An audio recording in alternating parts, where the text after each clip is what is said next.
Rowdy sheeter Riyaz దాడిలో అసూలు బాసిన constable Pramod ఇంటికి DGP Shivadhar Reddy వెళ్లారు. నిజామాబాద్లోని ప్రమోద్ స్వగృహానికి వెళ్లిన డీజీపీ ఆయన కుటుంబాన్ని పరామర్శించారు. అండగా ఉంటామని హామీ ఇచ్చారు. నిజామాబాద్లో పలు దొంగతనాల కేసుల్లో నేరస్తుడిగా ఉన్న రియాజ్ను విచారణ కోసం ద్విచక్ర వాహనంపై ప్రమోద్ పోలీస్ స్టేషన్కు తీసుకువస్తుండగా దుండగుడు అతన్ని కత్తితో పొడిచి పరారయ్యాడు. తీవ్రంగా గాయపడ్డ ప్రమోద్ను ఆసుపత్రికి తరలించగా చికిత్స పొందుతూ మరణించాడు. దీంతో విధి నిర్వహణలో ప్రాణాలు కోల్పోయిన కానిస్టేబుల్ ప్రమోద్ కుటుంబాన్ని పరామర్శించిన డీజీపీ అండగా ఉంటామని భరోసా ఇచ్చారు.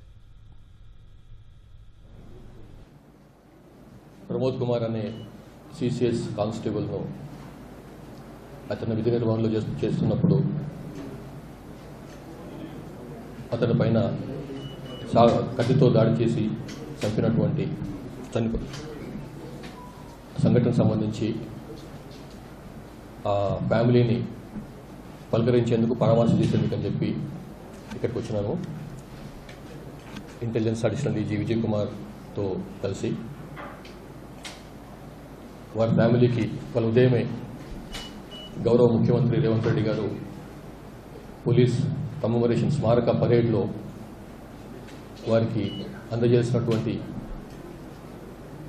ఎక్స్గ్రేషియా 1 కోటి రూపాయలు, అట్లానే